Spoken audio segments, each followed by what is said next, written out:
Yoseo, all my beautiful people.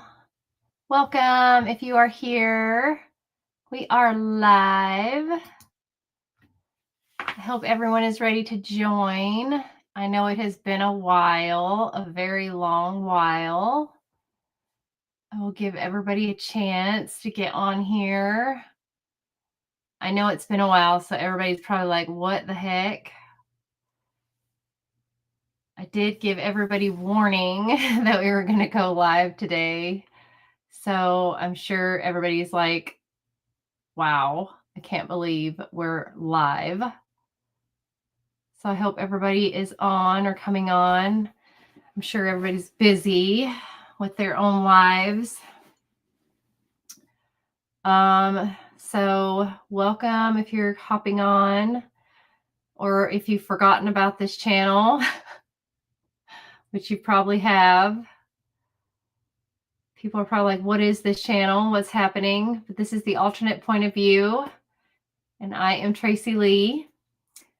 So I hope that you are coming back to the channel. If you are new, welcome. It has been a hot minute since we have been on the channel. And it's been a hot minute since I've made a video, I know. I've had a terrible flu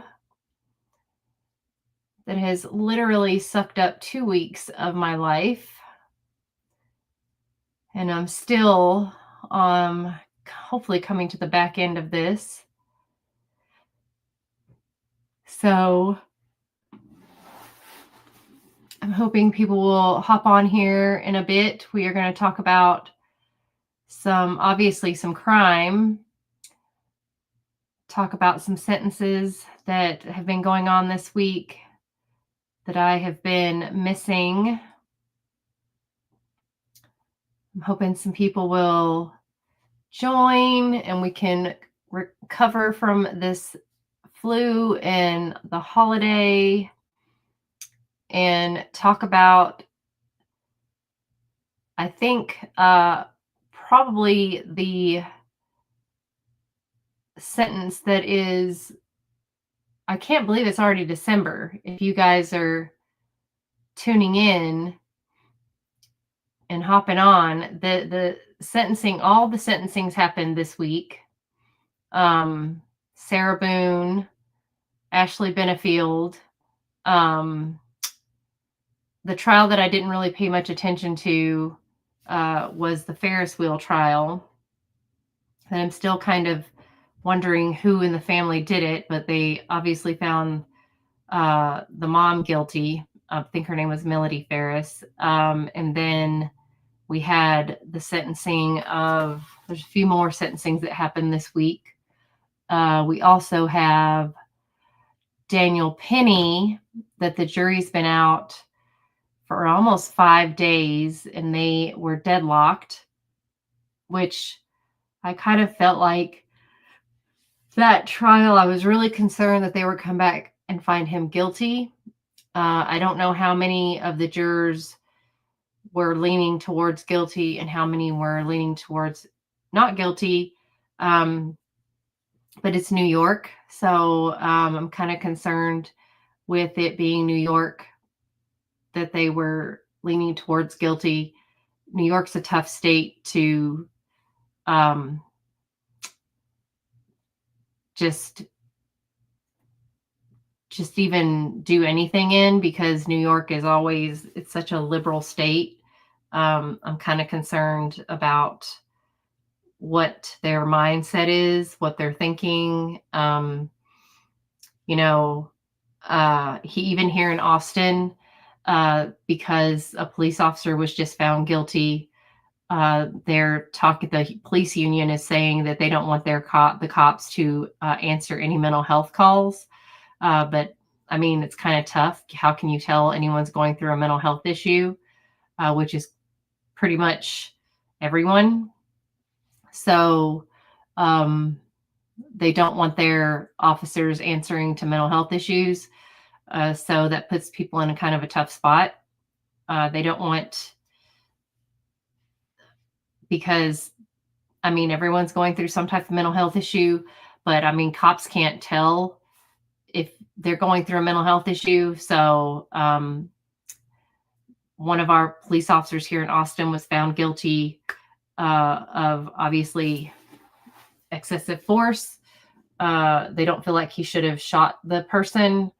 So, I mean, he was going through a mental health issue. He was waving around like a machete style knife, and one of the cops had his weapon out, and they feel like he shouldn't have. And so he was found guilty of red rum. So there's that. So anyway, um, now he's lost his career and his life as he knows it, and the guy lost his life, of course. So that is a lot of topics going on right now that I have been kind of sleeping through because, having the flu sucks. So there is that.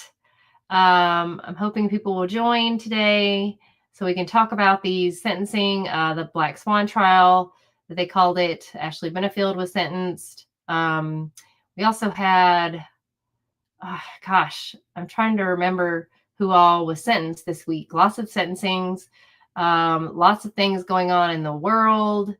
So I'm hoping that people will join and be able to catch me up. Because I have literally been knocked out in the bed with the flu and pneumonia. So it has been a fun 2 weeks for me. So I did sort of kind of get to hear Sarah Boone's manifesto, if you would call it that. I also want to talk about the assassination of the United Healthcare CEO. That some people are saying was a professional hit. I think it's far from it. Love to get your thoughts and comments on that. A lot of people are kind of celebrating this guy's death, demise, whatever you want to call it. I think people are having a hard time separating the individual from the company. So I think it's very sad that people are celebrating his demise. Keyboard warriors, of course, as you want to call them. We get a lot of keyboard warriors. The internet is a nasty place. I feel badly for this man and his family. On the flip side, healthcare companies, people could care less about. I understand that. Many of us do. We all battle healthcare companies with their prior authorizations, their non-payment of our healthcare, the process it takes to go through to keep your doctor, even the Affordable Care Act, which is a complete and utter joke, who says you are allowed to keep your healthcare provider, which is not true. You can keep them if your insurance covers them, which is the same thing as if you didn't have the Affordable Care Act. So I think it's a joke. I had to change insurance companies in order to keep my doctor. Also, when I changed insurance companies, which cost a lot more, they don't pay for the medication that I need. You have to have prior authorization for lidocaine patches, which is insane. So also, it doesn't pay for seizure medication that I need. They also don't allow certain procedures. They also don't pay for anesthesia. They don't pay for a lot of stuff. So I don't think anyone has any sympathy for the healthcare organization, which I think they're having a hard time separating from the man, which he was a human being. So I think it's really sad.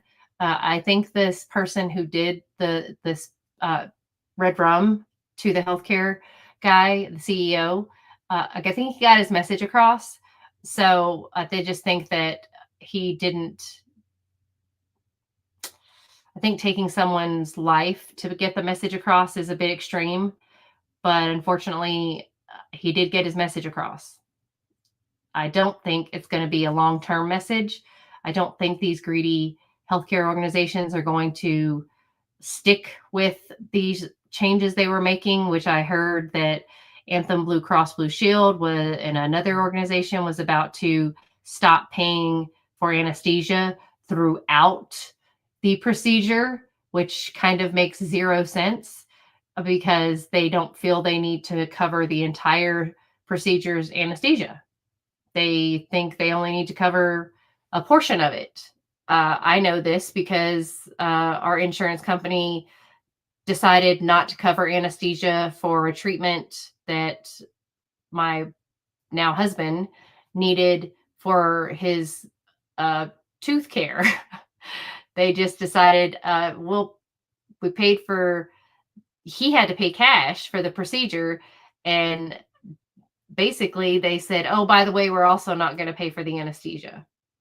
So now he had to pay for the anesthesia. I also got a bill for anesthesia, which is really strange. So why even have the procedure if you can't have the anesthesia that you definitely need, or else you wouldn't be able to have the procedure? That makes zero sense. So whatever. I mean, you have to get all these authorizations, go through the hoops and all that kind of stuff. So I hope more people will join, jump into the chat. I don't like talking to myself, so say hello, introduce yourself. I know it's been a while, but I am here.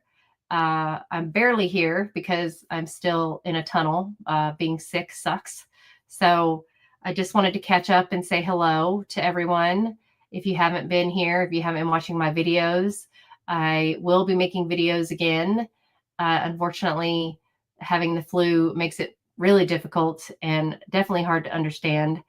And I make zero sense when I'm sick. So please hop into the chat, say hi. We are going to go over some crime court sentencings that we missed out on this week. And we're going to go over some current events that have been happening that I've been missing out on. So I'm hoping that everyone will hop in and say hello, help catch me up. And, yeah, I'm hoping that everybody's going to catch me up and, get in here and tell me what you're thinking, what's been going on.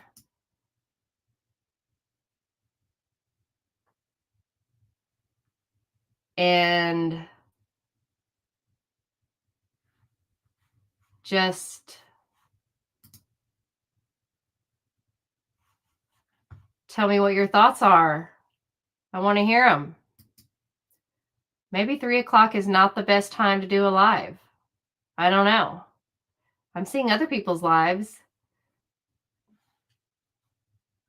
seeing what's going on in the world.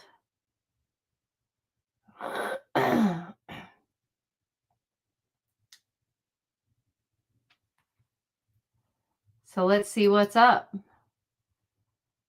What is happening in the world?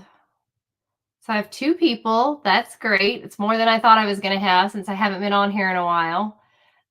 So I know people, if you're not consistent, people tend to forget, leave, find someone else. So I totally understand that. But I do have some pretty faithful people.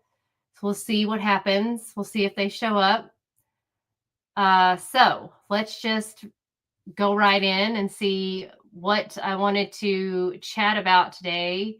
There were a lot of sentencing in the courtroom this week.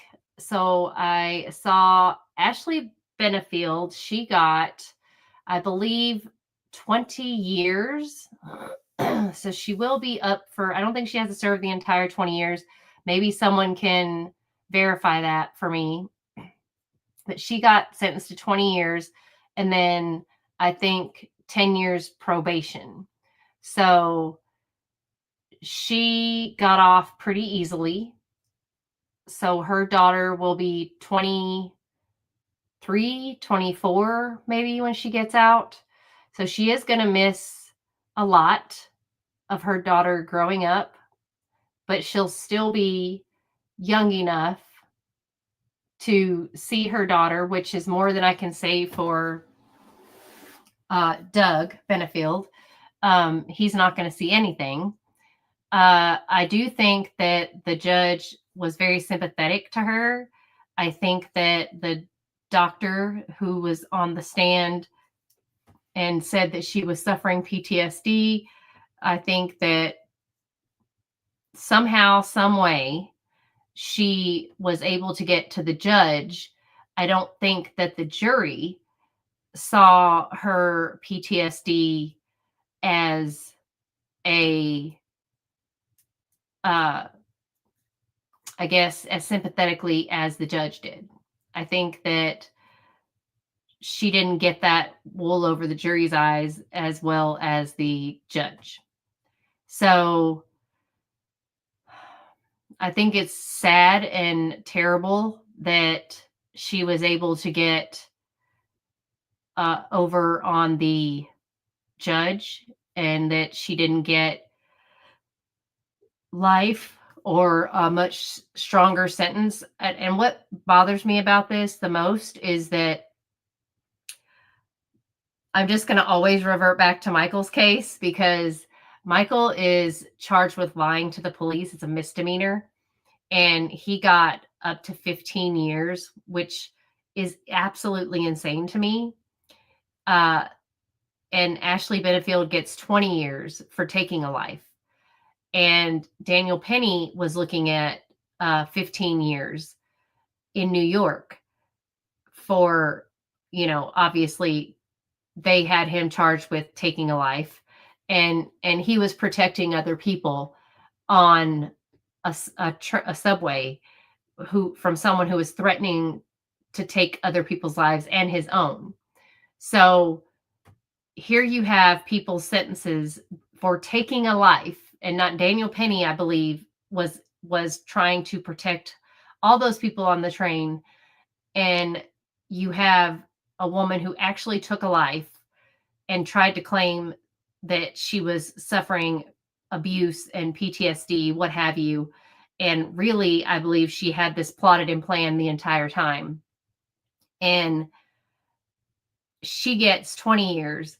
Michael Jackson Bolanos gets up to 15 years for lying to police, which he didn't lie to police to the point that it hindered their investigation and they had to, take their investigation to a whole nother level and spend resources and what have you. Unlike in the JonBenet Ramsey case, where this man claimed to have been the one to take JonBenet Ramsey's life, they had to go to Thailand, extradite him from Thailand, spend all these resources and money on the possibility that he was the one who took her life. And I still think he possibly could have. I'm not really sure, but they spent tons of money on this guy, and he got nothing, no time whatsoever. And you have Michael, who's sitting in prison right now for lying to police, but his lie was, or supposedly his lie, which was not a lie, is I didn't do it. I didn't do it. I did not do it. I wasn't there. And he wasn't in her house. I wasn't in her house. So that's what they're calling a lie. And you have these other people, Carly Gregg in Alabama, who faked her own kidnapping and used tons and tons of resources, thousands upon thousands of dollars to search for her, sucked up tons of resources, and she got a year of probation. So you're telling me that these sentences are fair? And Joe Biden pardons his son on a felony. He gets a felony charge, and Joe Biden has lied to the country all of this time that he is not going to pardon his son, but then pardons his son. And we have a person sitting in prison on a misdemeanor for up to 15 years, and he's not getting a pardon. He's not getting a pardon from the president, but the president's son gets a pardon. So I'm very confused at what is happening in our justice system. So that is what is not, that's not justice. This is not justice, what's happening in our justice system today. So you have people who actually take a life. Ashley Benefield took a life, and she's serving 20 years, and she has an opportunity for parole. She doesn't have to serve the entire 20 years. And you have someone who they're calling, who they're saying lied to police when it did not hinder their investigation. He said they're calling him lying to police by saying he wasn't there and he didn't take that woman's life. That's lying to police. And he could be serving 15 years for that. And then you have someone who actually took a life, could serve less than 20 years and be on probation for 10. That makes no sense. Makes zero sense. There's something severely, severely wrong with our justice system. So this woman gets 20 years, and she literally sits here and looks like when he looks at the basis for downward departure, I mean, what is he looking at? He clearly is bamboozled by this woman.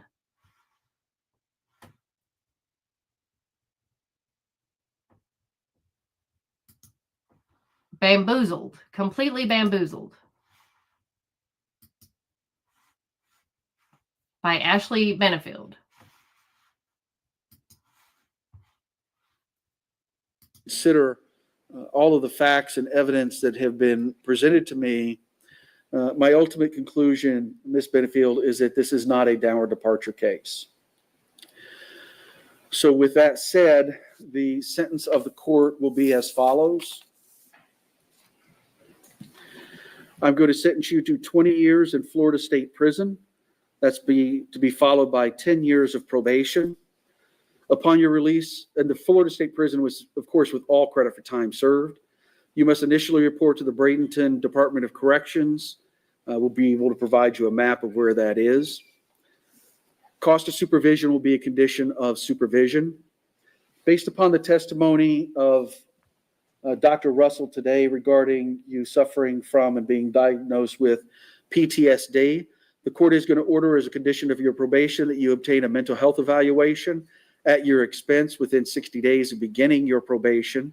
You're to complete any recommended treatment, including residential treatment and aftercare if it's recommended, on the first attempt at your expense.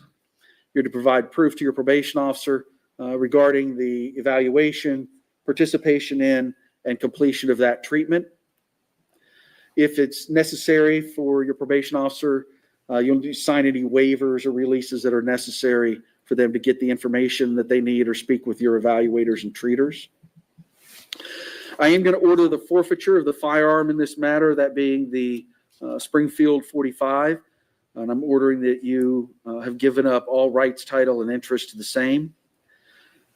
I haven't heard anything about restitution at this point. I am going to order restitution. I'll reserve jurisdiction to determine the amount of restitution, the payee or payees, the payment schedule, if any, and other terms and conditions of restitution. I'm also going to reserve jurisdiction on the restitution to determine whether or not to waive or reduce the monthly cost of supervision and or the fees and surcharges that are associated.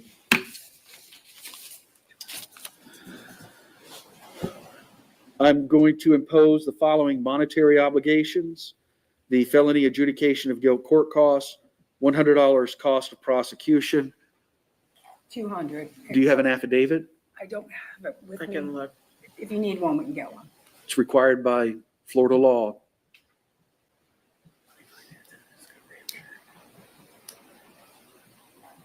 Just, there's, If you want to 3,000 continue on, pages. we'll try and find it. All right.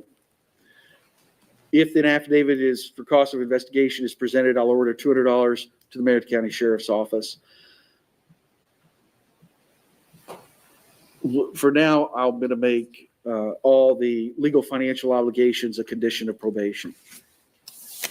All right, State, now that you've seen where I'm at with the sentencing, was there anything that you want to do, any further arguments, anything else you want me to consider? Judge, my only concern would be the mental health evaluation. I would prefer that it not be with Barbara Russell when she's on probation and has to do with mental evaluation. You don't want what? You have ordered that the defendant do a mental health evaluation when she gets out on Correct. probation, and I would request it to be someone other than any of the doctors that were involved in this case. So not Barbara Russell or Dr. Quintal or Dr. Broder. Okay. I'm not going to order that. I'll let you pick your mental health professional that you want to see and consult with. Sir, now that I've told you where I'm at, was there anything that I need to explain or clarify? No, sir. If you would, how long is the period of probation? It was 10 years. Okay, Ms. Benefield, you have 30 days to appeal the judgment and sentence of, oh, yes, sir. Make one statement for the record.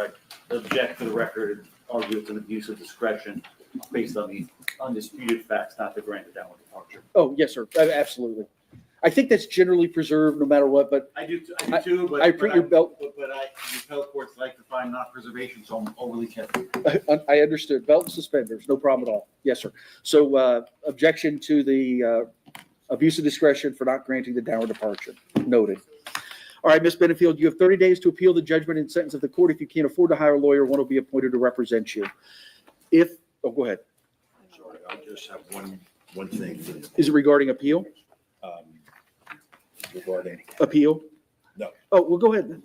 I was going to ask the court if the court would make arrangements to ensure that Ms. Benefield remains in Manatee County for at least 14 days, if not 30, so that we can tie up all the loose ends in preparation for the appeal. Okay. I don't know how much pull I have over that. DOC comes gets people when they come get them. Can I suggest that Your Honor set this for a report in perhaps 30 days?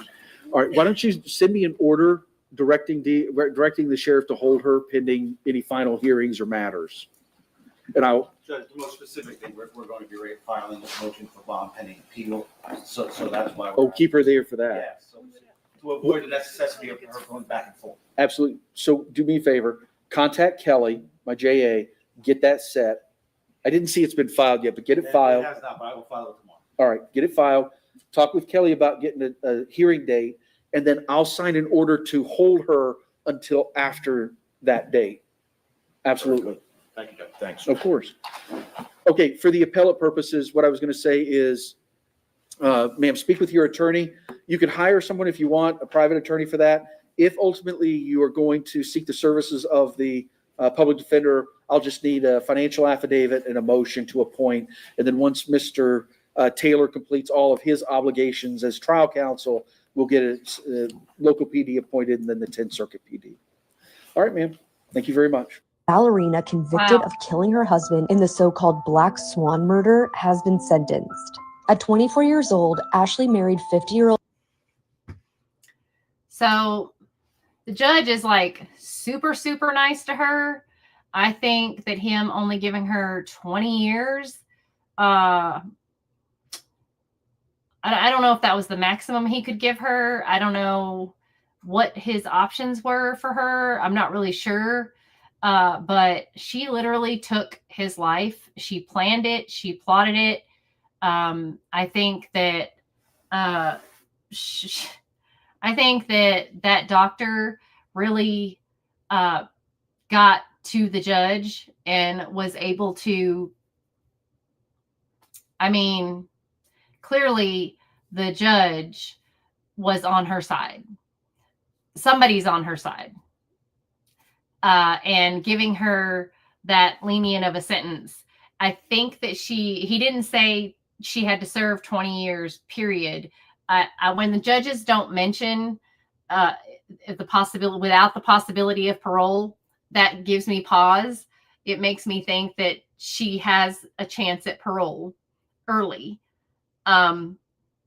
So I feel like she's going to have a chance at parole after she could serve 5 years and be paroled. I don't know. and she seems to me, because she's such a good, oh, woe is me, pitiful me, and she wants to get back home to her daughter. I think that she could go before a parole board and really, really pull at them. I don't know. We'll just have to see how that works out. We also had Sarah Boone. Her sentencing was this week as well. Again, I was very sick these last 2 weeks, so I missed all of the sentencings that were supposed to happen and did happen. So I wanted to really, there wasn't many. The family was very, they weren't as vocal in as far as giving their victim impact statements. But Sarah was quite vocal, talking about her forgiving Jorge. She was still as narcissistic as ever. She did give a very disgusting statement about Jorge. She gave just a rant, a manifesto kind of thing about him that was just really, really confusing. And I have to say, it was very well written and very well communicated. She did a very good job of speaking. I guess what she's done with her time in prison has been really, really using her time to figure out how to, I mean, I'm not going to say she's a dumb woman. She's clearly, she's been practicing with all these letters she's been writing to the judge. I mean, remember, she was writing 80-page letters to the judge. So, or 50-page, I don't know. She was writing novels to the judge. So, she definitely. So we're going to get into Sarah Boone, and we're going to listen to her talk about this nonsensical manifesto that she discusses in her, I guess, her victim impact statement, which is very, very strange. Just state your name again. Sarah Boone. Now, this is unlike a trial, so you're allowed to speak in a narrative form, as well as I understand you have taken some notes or written a letter that you want to read from, and then you want to speak to the court after that. Yes. All right. Why don't you go ahead and get started?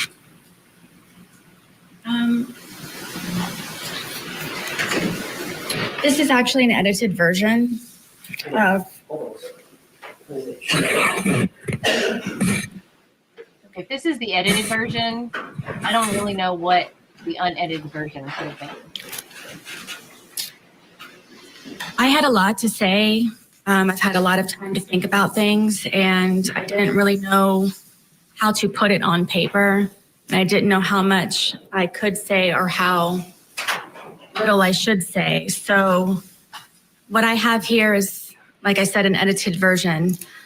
But I would like to read the more important parts that I feel that everyone should know that wasn't said in my actual trial. And on top of what I have on paper, this is just the tip of the tip of the tip of the iceberg. So I wanted to read this, and then if I may, I would like to address everyone in my apology on top of my statement. You may proceed, ma'am. Kintu Sukuroi is a kind of Japanese ceramic style which means to repair with gold. In this tradition, when a ceramic piece breaks, an artisan will fuse the pieces back together again using liquid gold or gold dust lacquer. So rather than being covered up, the breaks become more obvious and a brilliant new piece of art emerges from the brokenness. It embraces flaws, weakness, and imperfections, and also teaches the essence of resilience.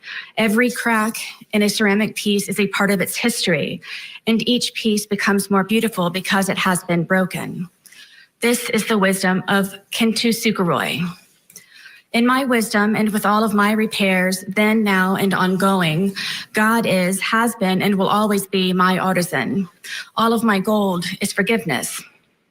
This has held me together, made me shine brighter, and overcome the damage caused by George Torres, the Torres family, the justice system, Orange County Corrections Department, social media, scoundrel detectives, infamy, defamation, ongoing constitutional rights violations, second-degree murder, forced into being pro se.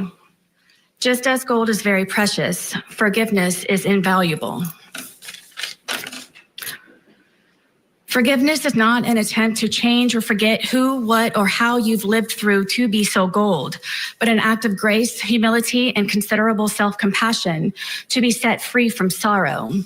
Withholding forgiveness denies your brilliance and adds even greater grief and deeper heartache, irreparable cracks on top of the already that no one deserves, no matter the pain or disappointment, untruths or injustice. It doesn't matter. As the more broken you are, even though now different than before, you've become more outstanding and more extraordinary.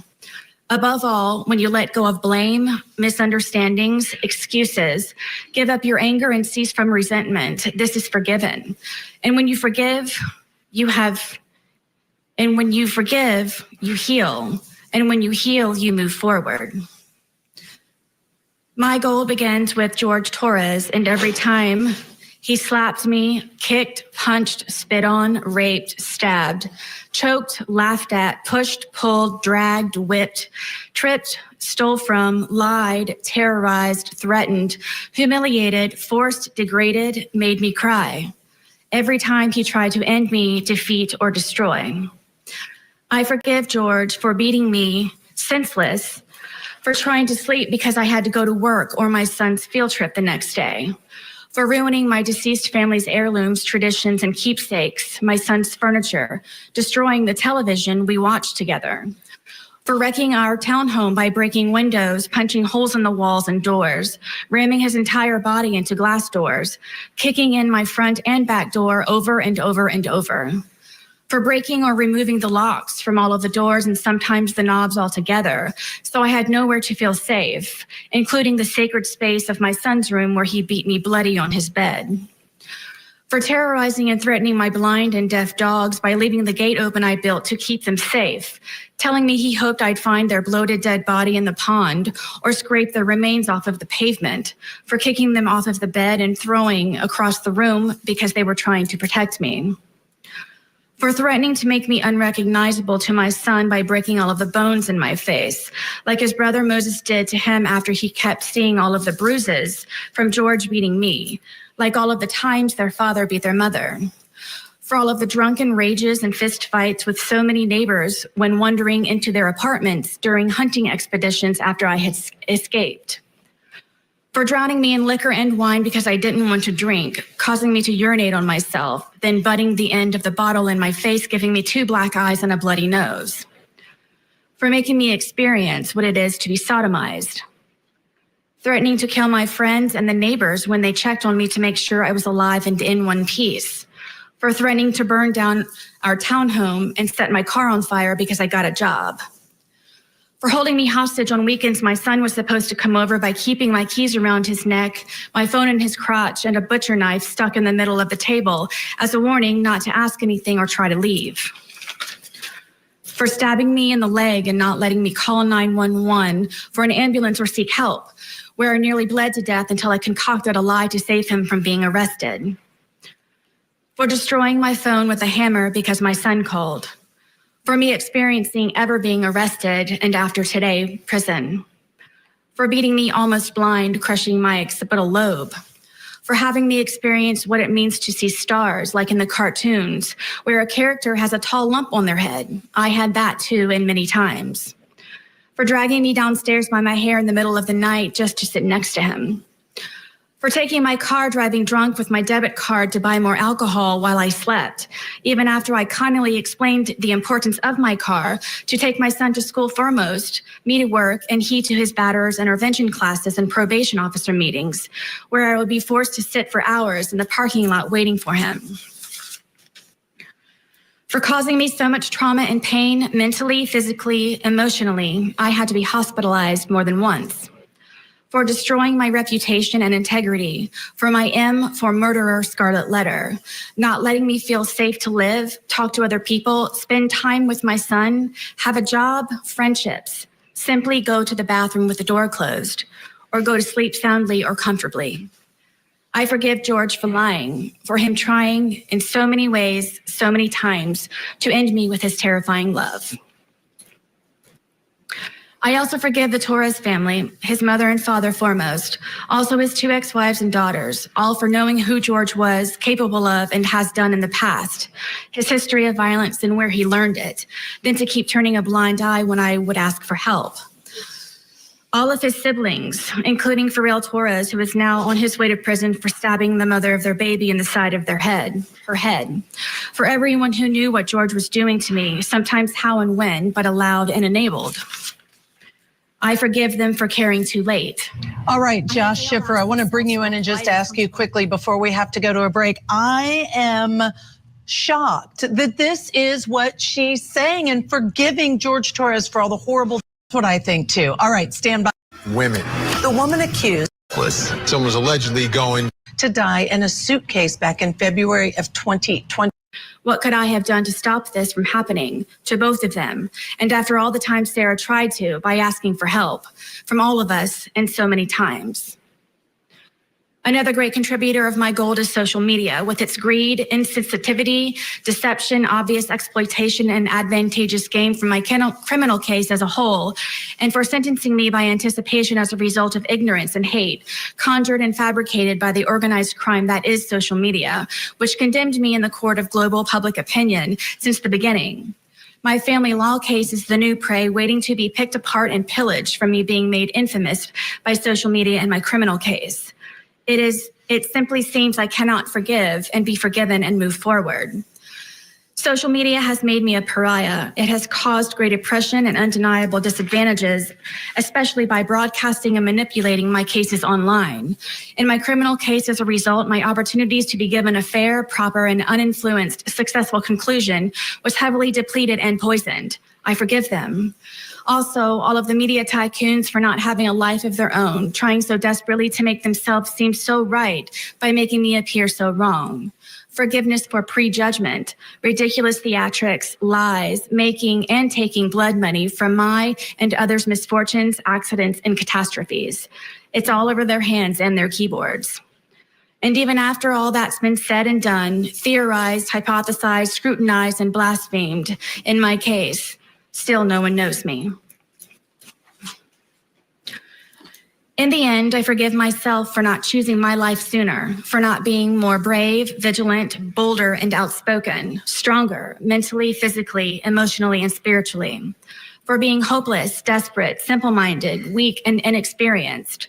I forgive myself for not realizing I was enduring a life of domestic violence and that the vicious cycle of never ends.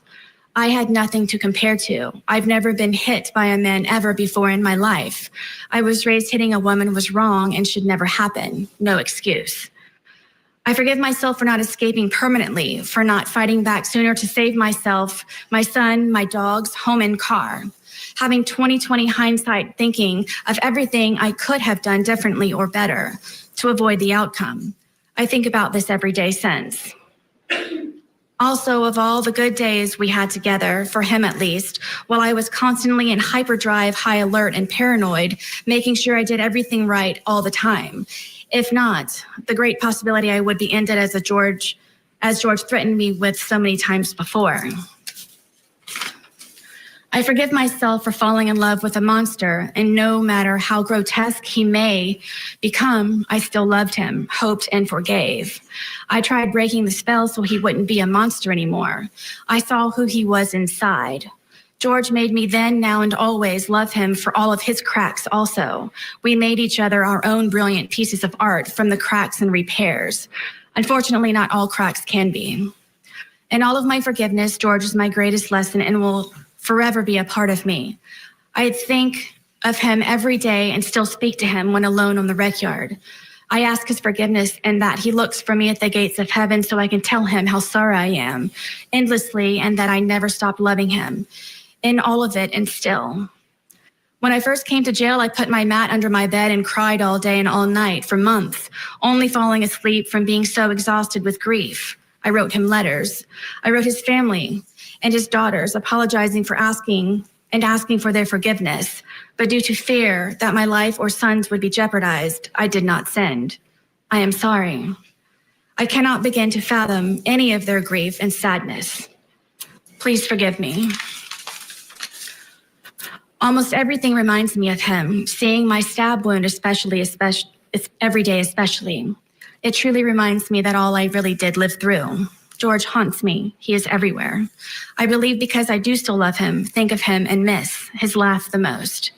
In my heart, I know he is with me and understands that this tragedy was not intentional. I hope everyone can, his family foremost. I didn't mean for this to happen. Please wholeheartedly know that, and always, I would never. Forgive me, George. Forgive me, Torres family. Forgive me, Judge Cranick. To the entire planet, please forgive me. I graciously and humbly ask for consideration, for forgiveness to be extended instead of judgment, for reconciliation and restoration for all of us to move forward. My apology is profuse and ceaseless. Allow me, please, to brush off the muck, wipe the blood off of my face, and fix the cuts in my skin. I ask for understanding in what really happened and for how long.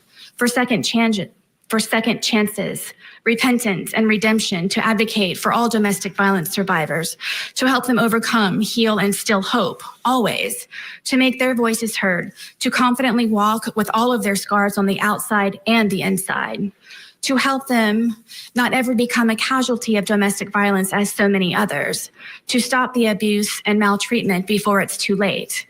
There is always hope, and you can survive. In my soft-spoken conclusion, I ask this: would I be the darling mother, celebrated woman of the year, if it were I who died? How many daughters, mothers, sisters, aunts, grandmothers, nieces, and friends have been because they did? I am a survivor. Learn to do good, seek justice, rebuke oppressors, defend the fatherless, plead for the widow. Isaiah 1:17, all-encompassing, protect the abused.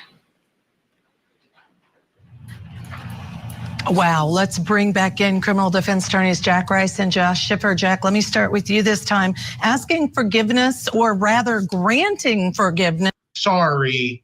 Still, no one knows me. You got to look. You don't want to miss it. Stay tuned. Wedding night. Komorowski's later this afternoon, and trust me, you don't want to miss it. And you don't. Yes, that happened as well. To make an oral statement. I do. All right, course would she you do does. that now? Yes, please. My statement, my verbal statement, is primarily to the Torres family, to the judge, to his daughters. I know you all know who I really am, and that I did care for George, and that I do still love George. Yeah, imagine that. I know you know that we had very many good days. And I take offense to the statement of being said that this is just for a moment. Right now with me here in the courtroom in front of you all, this is just for a moment.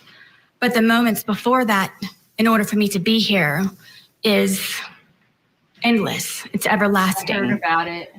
The scars that I have on the inside, my outside scars have healed except for my stab wound. But this has changed me as a person to see things differently and to understand things differently and to not be weak and just try to protect yourself, and forever, regardless of the time that I may receive from today, I forever will have this experience. I forever will have George Torres with me in my heart, in my mind, my body, and my soul. As he and I used to say that we were Oh my gosh. one soul split into two bodies. This is not just for a moment. It may be for everyone in this courtroom, but when I leave, this is forever. When you all leave, that this is forever. This is forever for everyone here and those who it matters to most. I am one of those who will experience this forever. I'm sorry. Words do not define my shame, and I don't know what else it is that I can say and convey to the Torres family how this happened, the ifs and whys and how really don't matter. It happened, and I'm sorry. I mean, it's on video. Words cannot describe. And I hope that everyone can forgive me, the Torres family most of all, and his daughters, because I know what he meant to them. And I don't think that anybody ever understood what he meant to me and I to him. And I ask for forgiveness. Ms. Boone, I have just one or two questions, if you don't mind. And you can speak on it if you want or not. But this is a unique case, and one of the reasons it's so unique is that you were in jail for 4.5 years prior to your trial. And I understand that when you were brought up as a child, that you did have some spirituality in your family, some church, some religion. Always. But I understand that you got away from that. Did you have a chance during the 4.5 years to look back at your spirituality? Absolutely. You know, everyone supposes that this is one of the worst experiences of my life, and it's actually been one of my greatest. If I were not beaten to death, I was going to work myself to death on the outside. And I never had time to get back into my Bible and to pray and to be with the Lord. And I, being here incarcerated, have had time, of course, to get closer to God, to reacquaint myself to him and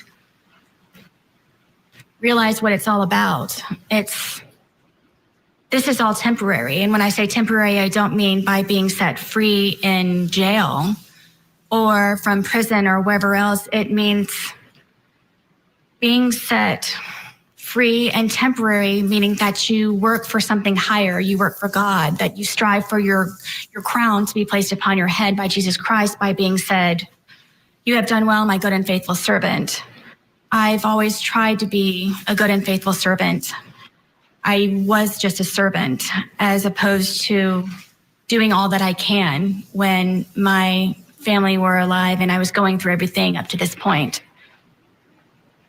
I've become so much more closer to the Lord, and it's made me such a better person. And I hope that I am an example going forward of the Lord's light and can draw many people to me because of it. Thank you. Any follow-up, State? No, I assumed that was the final word. Thank you. She returned back to council's table. Kate is like, no, we're good here. Anything else from your side of the ledger, Mr. Owens? No more witnesses, Judge, just arguments. Okay. Anything else in rebuttal, or just proceed to argument, State? All right. So amen to that. Yeah, Let's hear a little sermon. quite. I appreciate her. I do. And let's bring in our guest with us, criminal defense attorney Jack Rice. Planning this. That could be the case. She had a lot convicted of a crime like this. Who will have this greater price? She can call for the truth that she's also willing to pay the cost. The same. She's saying, Yes. okay, fine. What again? She believes to be in that as far as the way the court might look at it. And sentencing is set up. She could do that. She's not going to be cross-examined. She can give a statement. She chose to do that. Okay, So that was that. Now we have Lori Shaver. She was also sentenced.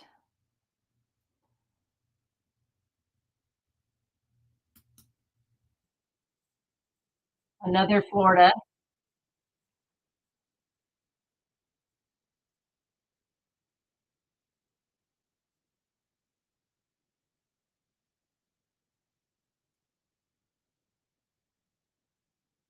Backyard under a fire pit, and now Lori is facing 25 years to life in prison. All right, we want to get you guys back into the courtroom now for the remainder of today's sentencing hearing.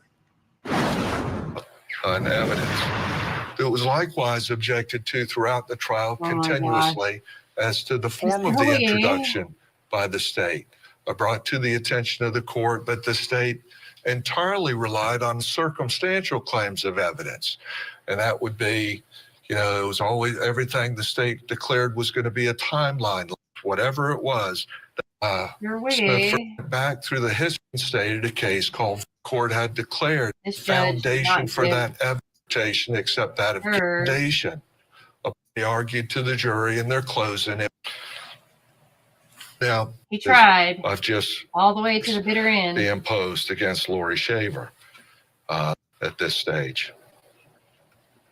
And Ms. Shaver, I know in the presume it's made that the court has reviewed that as well. I have reviewed the letter, Mr. Wiggs. Thank you, Judge. Is there anything further? Just and I sympathize with the family that's here. I know they have heartfelt feelings. It's not testimony in the sense that anything to a case. And I am sympathetic as to the scenario that they found themselves. The court would be reminded that, and also that there was physical abuse. Shaver. It was nothing that really bad in this trial. I bring that. I think all these facts would justify imposition. All right. Does your client wish to address the court? Do you need 1 second? You said it in your letter. I wouldn't say anything. Okay. No, she doesn't, Judge. Is there anything further? Nothing further from the defense. Anything further from the state? No, sir. Please present your client for sentencing. Shaver. All right. Lori Shaver Filmer, in case number 2020 CF 2361, having been found guilty by a jury of your peers of the offense of murder in the second degree with a firearm and having been adjudicated guilty of the offense of murder in the second degree with a firearm, the court hereby sentences you to a term of life in the Florida Department of Corrections. Standard fines, fees, and costs will be assessed. Mandatory court costs will be assessed. You will have 30 days to appeal. I mean, didn't even give her, that guy just talked for no reason. Talked for no reason. So that was 3 sentencings this week. That was Lori Shaver, Sarah Boone. Who else do we have? The Black Swan trial. We also had the Ferris wheel trial that she got her sentencing as well. I think she got life. I didn't really pay much attention to that trial, so I don't have much to speak on. Although I will say, I don't think she did it. I think that it would be physically impossible for her to do it. I think one of her kids did it. Yeah. I believe that she just could not physically do that. Like the way they described it, if she did, she had to have help. The way they described how large he was, he lived like downstairs from what I could understand, the little bit that I paid attention to. He lived downstairs. She would have had to drag his large body upstairs. From what I understand, she was much smaller than he was. She would have had to drag him up a hill behind the house, put him into a pit and set him on fire. So I don't find that to be physically possible unless she had like a wheelbarrow or something, which I guess she could have, but I can just say this. My mama is a very small woman. When she has falls, it is literally like dead weight. I'm not the strongest person in the world myself. I've literally not worked out. And over these last couple weeks, I've lost 20 pounds. Yay, not really yay. I mean, I've been complaining to y'all that I need to lose 30 pounds. Literally lost 20 pounds in the past few weeks. It has just fallen off, but I am not strong. I'm very weak because I'm still recovering from this terrible flu and pneumonia. And so I could not lift. I barely can lift this water bottle right now. So it's not easy. So to pick up my mama when she falls on the floor, it's literally dead weight. And she's a small person. So I couldn't imagine lifting up an actual dead body and one that weighs over 200 pounds and that's over 6 feet tall.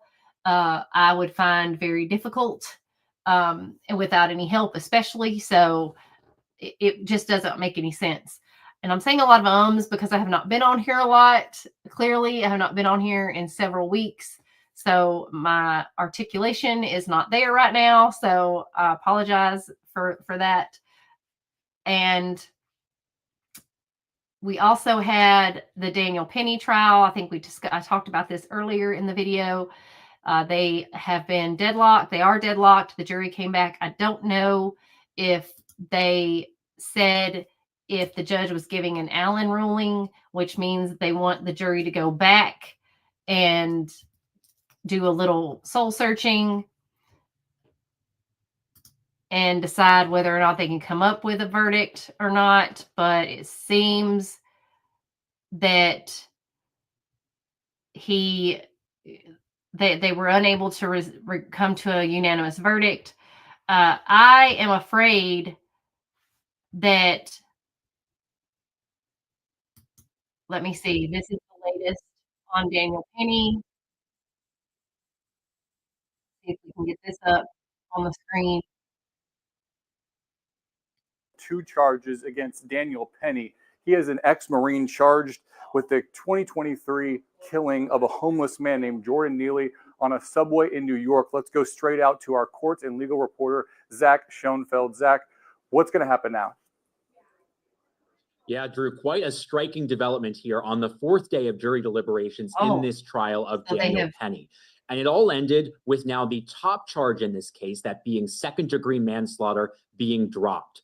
It all began earlier today when the jury on its 4th day of deliberations came back with a note to the judge and the parties indicating that they had reached an impasse on this charge and could not reach a unanimous verdict.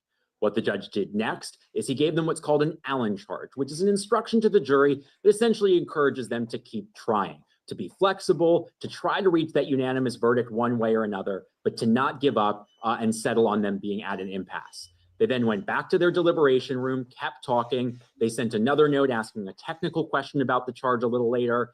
And then it ended later in the afternoon with yet another note indicating that after all of this, after 4 days, they still could not reach a unanimous decision on this charge. Then the parties started battling over what should happen next and what the appropriate remedy should be. Oh my God. The defense here, Penny's lawyers, argued at this point there needed to be a mistrial and that anything else would be coercing the jury into reaching an unfair decision. They lost that argument. Instead, the judge went with prosecutor's proposal. They proposed dropping this top charge of second-degree manslaughter and instead going to the second and final count, a lesser charge of criminally negligent homicide. What? So they still have a chance of salvaging this trial and reaching the guilty verdict that they want, but certainly prosecutors here suffering a big loss with getting their top charge dismissed. Is there any difference, Zach, in what could be the possible punishment in this negligent homicide charge versus the manslaughter charge that was being previously considered? There is that top charge of manslaughter that has now been dismissed. That would have carried a maximum of up to 15 years in prison.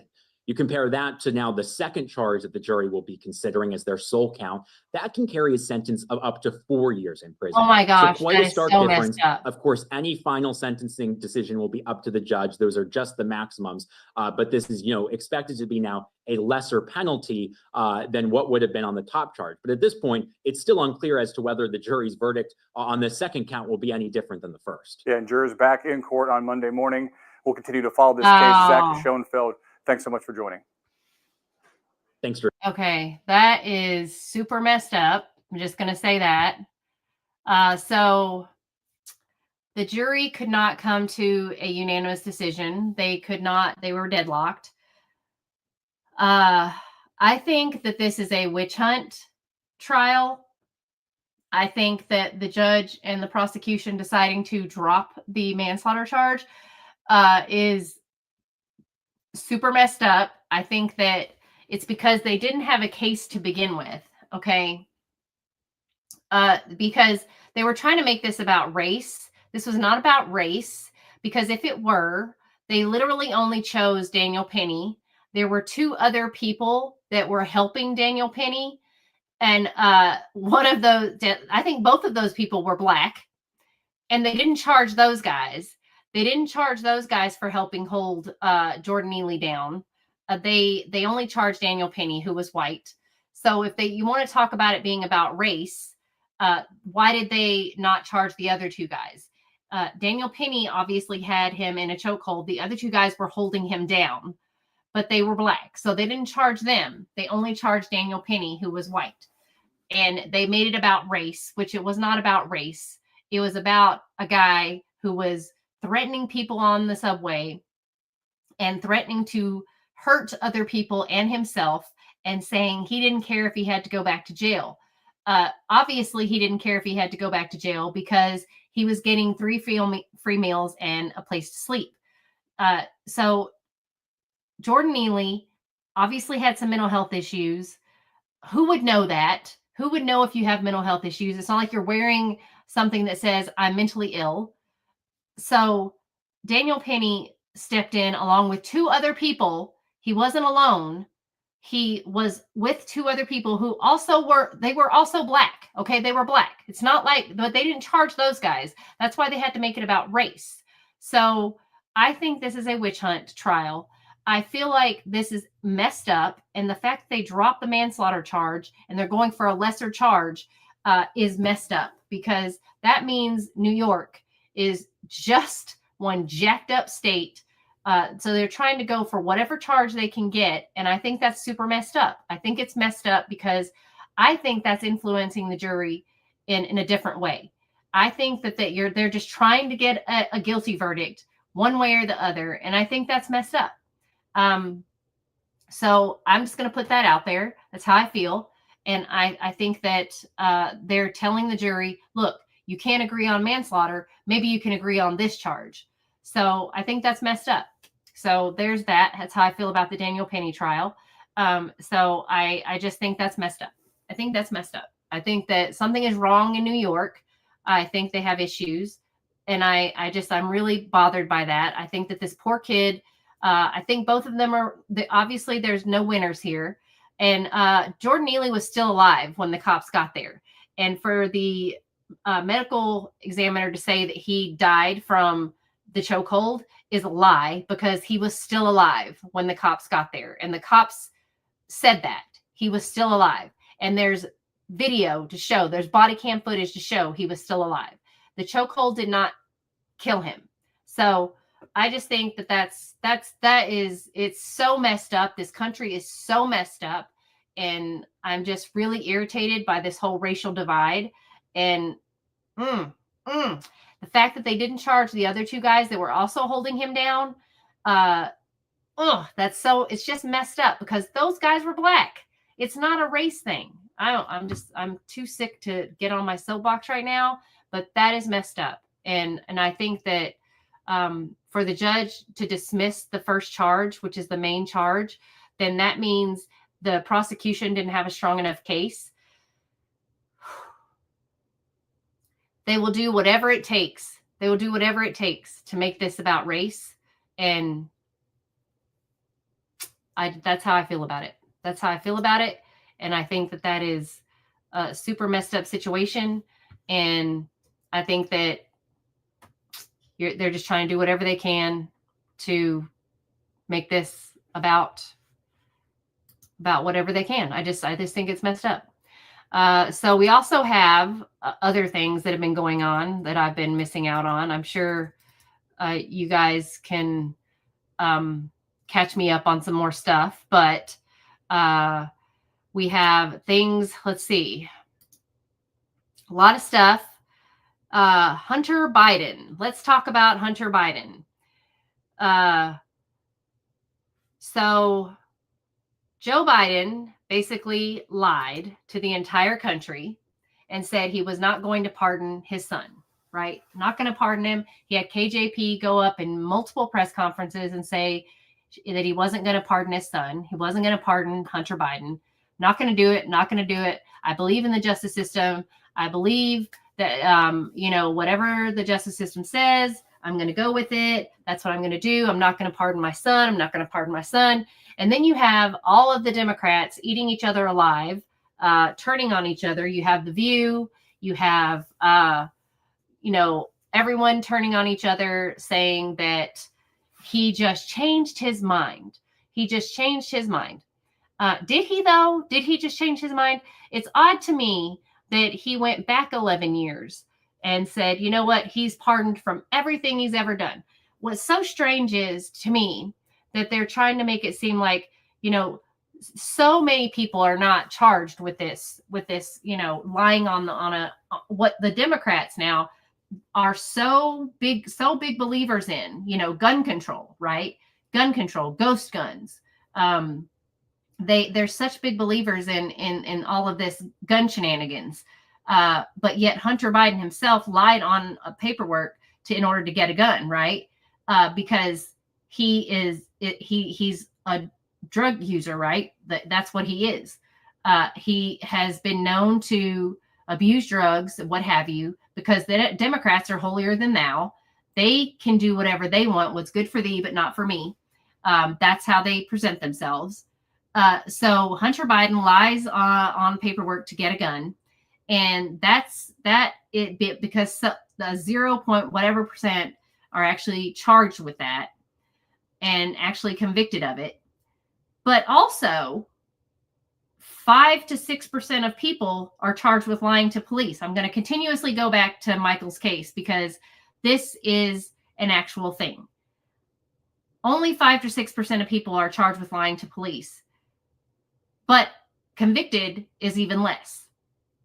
So how is it that Hunter Biden can use that as an excuse? Oh, no one's actually charged with that or convicted of that because he's Hunter Biden. I mean, why would he even uphold that conviction? So again, how many times did we have people say no one is above the law? No one. Because when it came to Trump, no one is above the law. No one. But then Hunter Biden does it and his dad pardons him. Now, it's the Biden family. It's different. And, his dad actually said that his very own DOJ, was out on a witch hunt. And his DOJ, not Trump's DOJ, this is Joe Biden's DOJ, was politically charged. And he wasn't going to have that happen to his son. And now everyone's saying he's doing right by his son by protecting his son. What father wouldn't if you had that power? So that's okay. That's totally okay. What father wouldn't protect their own child? So if that's the case, now Hunter Biden was charged with a felony. Michael's charged with a misdemeanor. So that's okay. That's okay. I'm just going to point out again that what's good for thee, but not for me. That is how all of these people operate. It is A-okay for the rich, A-okay for highfalutin politicians, but not okay for regular folk like us. Just saying. But you have the regular folk out there defending these rich politicians. So whatever. They don't want to call Joe Biden a liar. So they're making crap up and saying, well, he just changed his mind. He just changed his mind. Okay. Whatever. Also, we had I'm sure you're aware. If you're not aware, you've been living under a rock. But South Korea, sorry, I'm still very sick. South Korea, literally in shambles, have not heard a word out of Joe Biden or Harris. Haven't heard a word. Have not heard a single word. Now, South Korea is one of our greatest allies. The South Korean president calls for martial law. Now, I don't know if you guys are aware of this, but South Korea has only been a democracy since the 80s. They have been under military control up until like early 80s. That's not very long. South Korea is a very young country. We have over 25,000 troops over there. And you're going to tell me that our country says nothing? Says nothing. Not a single freaking word. And we have over 25,000 troops over there, stationed over there. And we don't say a word. You hear crickets from the United States. Complete crickets. So how is it possible that you have one of our greatest allies and we have over 25,000 troops over there and we say nothing? And you have a president over there that has literally 17% approval rating. 17%, you guys, 17% approval rating, which is less than Joe Biden. Joe Biden's like in 30 percentile range. This president was at like 26 approval rating until he said martial law. Now he's at 17%. And he called for martial law. Now he's being asked to basically be impeached or resign. And this is disgusting that our country has said nothing. Absolutely nothing. So South Korea is just on an island by themselves. Not a word from America, but yet we're funneling billions of dollars into Ukraine. And I had a conversation with a young kid, 21-year-old, who, by the way, would never go fight in a war, but he thinks that South Korea and North Korea need to fight, duke it out. He thinks that we should fight against Russia, but he won't go fight. He thinks that we should just leave the floodgates open, but he's not going to allow any immigrants into his home because he still lives with his parents. So let's just get that straight. Also, he said I was ignorant. That if I wanted to continue to be ignorant, that I can just continue to be that way. I'm like, I got 30 years on you, kid.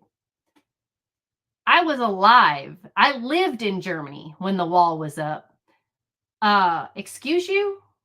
Excuse you. But I'm ignorant. This 21-year-old is trying to tell me. I'm sorry. I lived in Korea.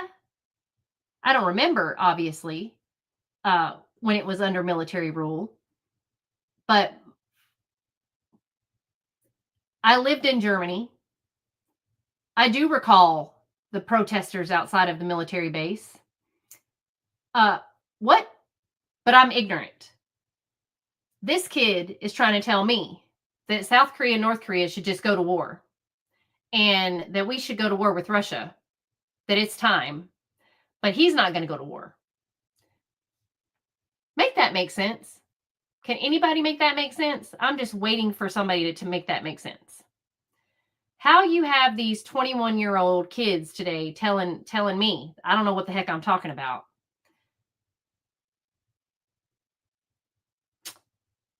I'm sorry. And then I'm ignorant. I'm ignorant.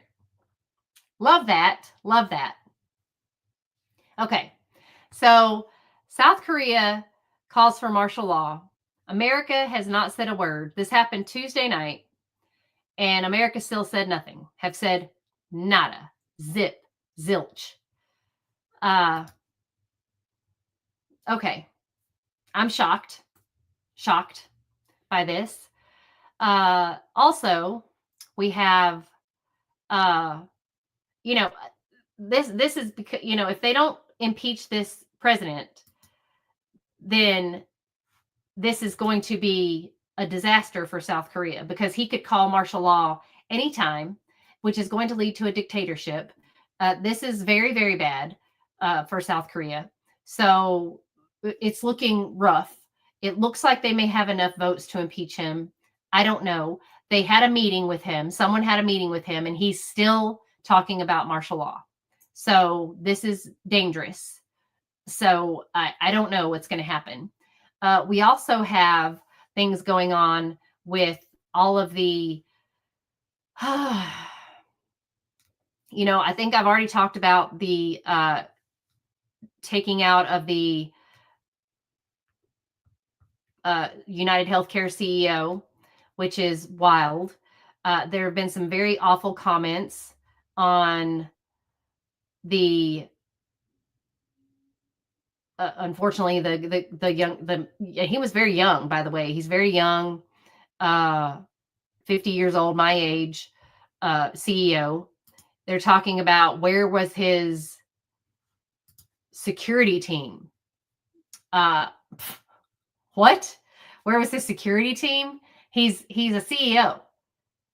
Does he need a security team? Just because he's a CEO of a company? I don't know. I'm sorry.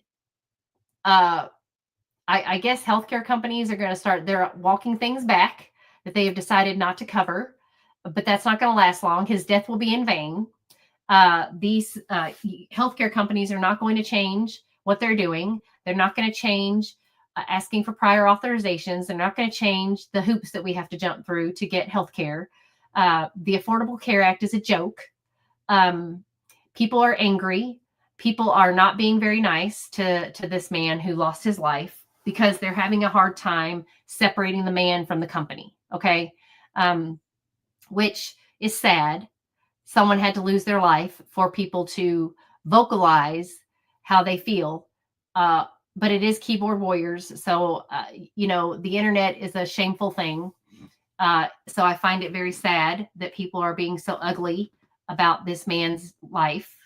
I'm sure he was a very good person as far as his personal life, but he also, was making blood money. A lot of these men, these people that work for these kind of companies, they have to set aside their morals and everything in order to work for companies like this, because they're literally lining their pockets with blood money, because people are dying out there. This is healthcare. This is something I feel passionate about. I don't give two craps about a 5-year-old taking puberty blockers. That's not healthcare. Healthcare is someone who needs medication that can't get it. People who need, like myself, who needs a certain seizure medication, but I can't get it. Who needs a lidocaine patch, but I can't get it because I need a prior authorization for a freaking lidocaine patch.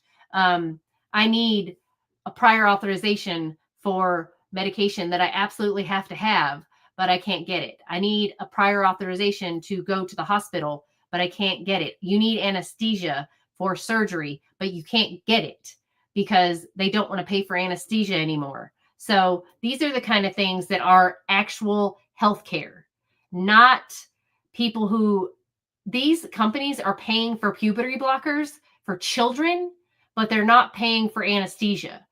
Freaking ridiculous. That is not healthcare. So I find it very strange that these healthcare companies, these medical companies they have their stuff bass backwards. It's a freaking train wreck. So I don't want to hear anything from these healthcare companies talking about, I don't want to hear a word out of these protesters that are outside the Supreme Court talking about this transgender garbage when there are actually people out there who need actual healthcare. So that is my soapbox for that. This is ridiculous. And every time I go to Twitter, I see all of these horrific postings from people that are talking about,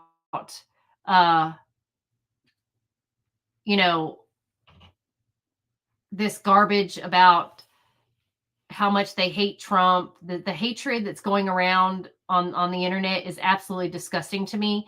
When Joe Biden won the election in 2020, you didn't hear us complain. You didn't hear us go on and on and on and on and on and on and on and on about, how we're not going to serve people that are Joe Biden supporters. You didn't hear how we aren't going to do things we're not going to talk to Democrats. You didn't hear us drop friends because they voted Democrat. You didn't hear us, talk about people in such a way that, you didn't hear that. We took it and we dealt with it and we left it at that. That was it. And you know who didn't stop talking about Trump? You know who didn't stop talking about Trump? It was The View. It was the Democrats. It was senators. It was Congress. It was CNN. It was MSNBC. It was every single one of those people that would not stop talking about Trump. The entire 4 freaking years would not stop talking about him. Had they stopped talking about him, maybe he would have been gone. Maybe he wouldn't have come back. Maybe he would have just gone off into oblivion. But no, they kept on talking about him. They wouldn't shut up. Hey, sister. They wouldn't shut up. And all the people who said, if Trump becomes president, I'm moving. Where are you going to move? Where are you going to move? Because every country right now is going back to the right. And not only are they going to the right, they're going to the far right, which is really sad because that didn't work then and it ain't going to work now. Because the Democrats have gone so far to the left that people are so sick and tired of it that they are now going so far to the right that it's going to change things so badly. But people are so sick and tired of being sick and tired. But if people had just shut their dang mouths for the last 4 years and not talked about Trump, we wouldn't be right back to where we are right now. People would just shut their mouths, but they didn't shut their mouths. They didn't shut their mouths. They kept blaming Trump for everything. And they talked about him and talked about him and talked about him and talked about him and talked about him and talked about him. And now guess where we are? Back to Trump. So your little tricks didn't work. So now what we're doing is we're in it for the long haul. Because Nancy Mace is like, shiny object over here. Don't pay attention to what's going on over here. So now all over Twitter, all everybody's talking about is transgender using the bathroom. Y'all are salivating over the damn transgender using the bathroom. Salivating. She could have talked about that for the last 4 years, but she ain't said a word. Now she's bringing it up. She ain't said a word. She's bringing it up now, and you know what? Democrats are falling all over themselves about it. Way to go. You win. Guess what prize you won? Dummies. You guys are so dumb. You're talking about us being dumb and uneducated and ignorant. Guess what? You fell for it. Now you're talking about transgenders in the bathroom. Good job. Way to go. Geniuses. Because now all you talk about is transgenders in the bathroom, which is the least of our concerns. We could give 2 craps about transgenders in the bathroom. Literally could give 2 craps about it. But you care about it. Y'all care about it, so that's why it bothers the piss out of you. And now that's what you're going to talk about. Because you know what we really care about? We really care. Oh, see, there we go. This is what's on Twitter right now. See, this is what they're talking about. This is exactly what they're talking about. It's great. It's so freaking great. It's so freaking great. I love it. If people hate America so much, go to a country that has a dictatorship or communism, because that's what that kid told me at work, that we should have voted for Bernie so we can have socialism. Seriously? This is what we should be voting for? Socialism? It's so great. So great. You know, people literally don't think before they open their mouths. You don't put facts in. You don't check for facts. But look, this is what people are talking about. A sitting congresswoman using a disgusting and bigoted slur about American who staged a nonviolent protest. People who use this type of despicable language should not be leading anyone. She said that because this is what they're talking about. This is what people are talking about. You know why she said that? Because this is what pissed people off. This is what pushes their buttons. Exactly what pushes their buttons. Instead, we have a president who's sleeping in Angola and saying that he rides a train to work every day and goes 300,000 miles a day to work. Literally, that's what you're talking about. While South Korea is falling apart, he's falling asleep in Angola. That's amazing. That's so amazing.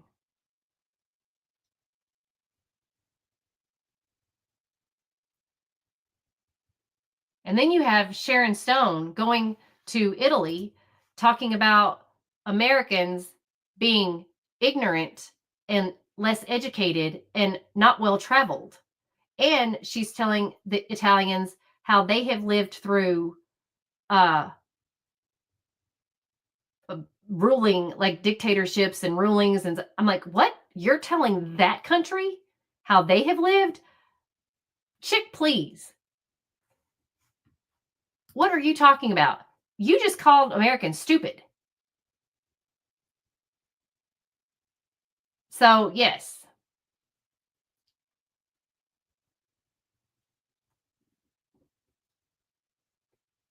And all they can do, see, this is the entire Twitter feed. Twitter, X, whatever you want to call it, is nothing but liberals, Democrats, whatever you want to call them. They're literally just bashing Republicans. That's all they do. Bash, bash, bash, bash, bash. And they say that X is nothing but Republicans. No. Actually, they did a survey or whatever you want to call it and found out that it's mostly Democrats on here. Every time I open X, it's nothing but people who are bashing Republicans and Trump. And they did a survey or whatever, found out that it's mostly, it's actually 48 to 47% Democrat.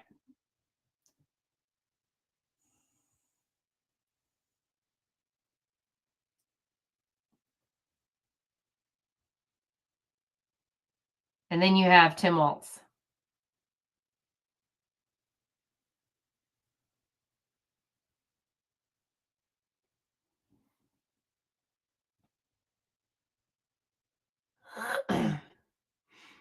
And I love how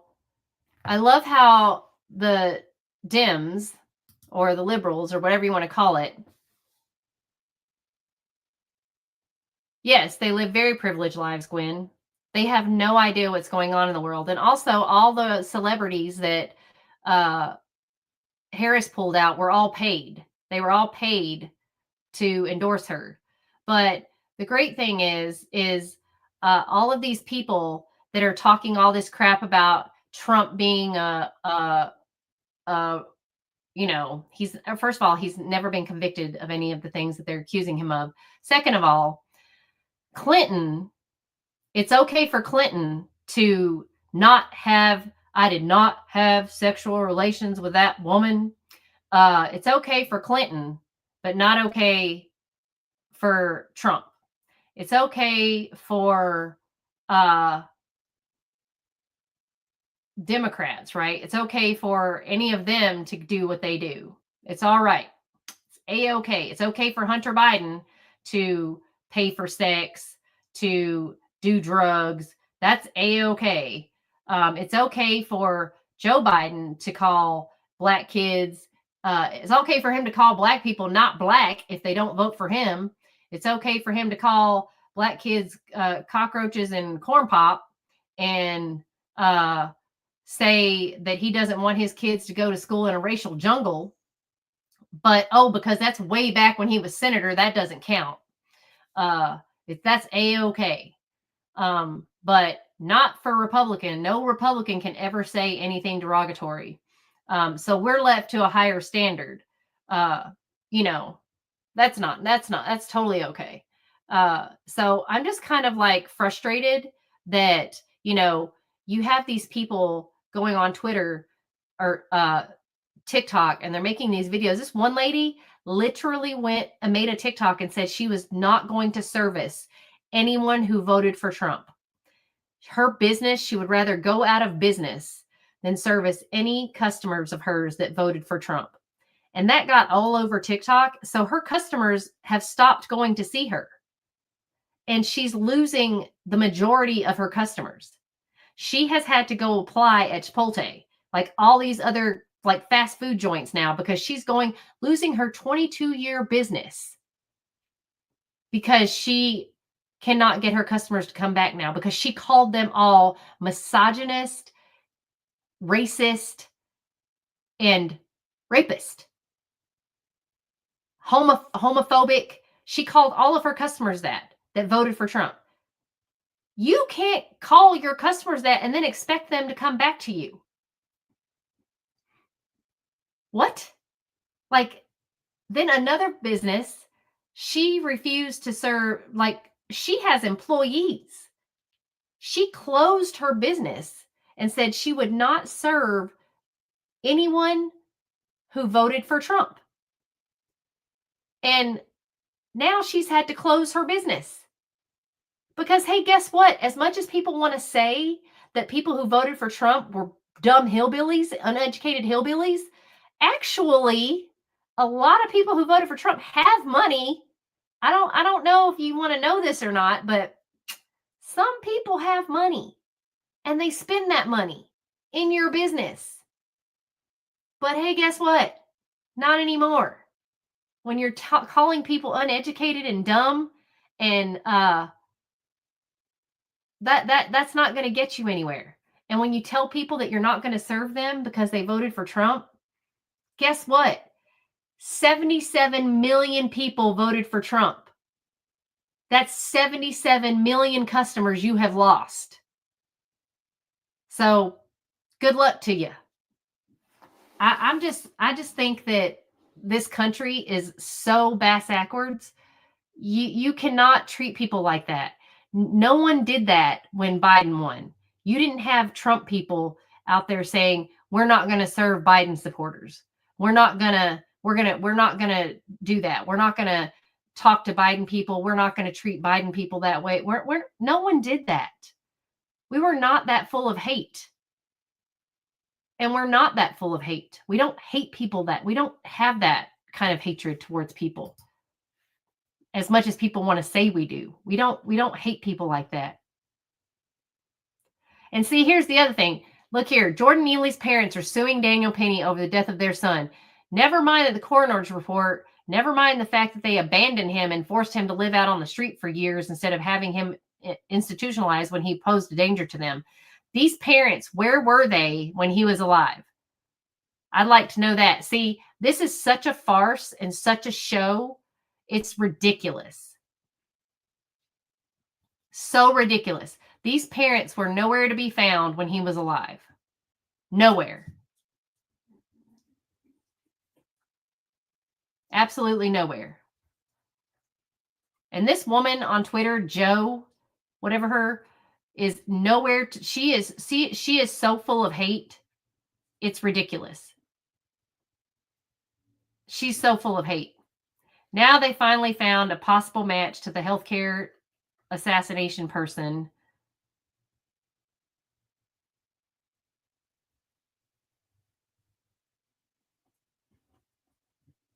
I don't know who this person is. They think this is a possible match. See, this person's posting, he's not my president. Well, then get the heck out. Get out of the country. Goodbye. Bye-bye. Thank you, Dana Nessel.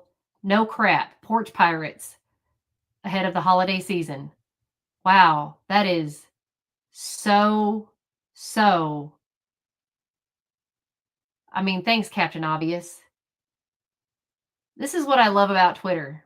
X, whatever you want to call it.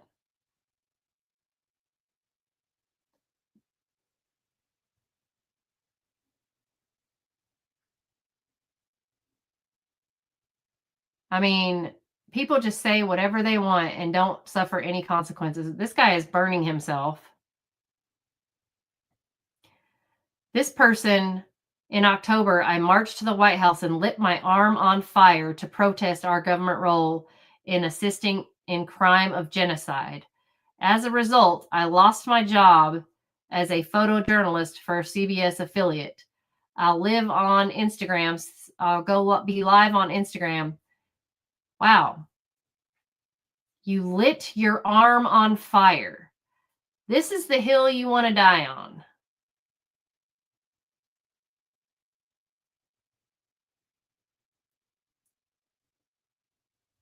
See, this is my concern is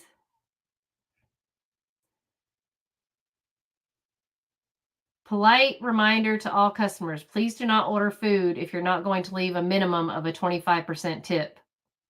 Huh.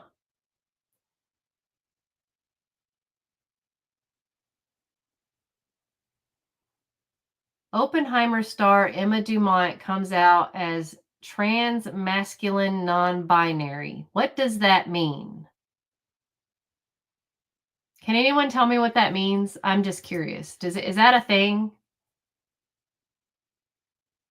What does that mean?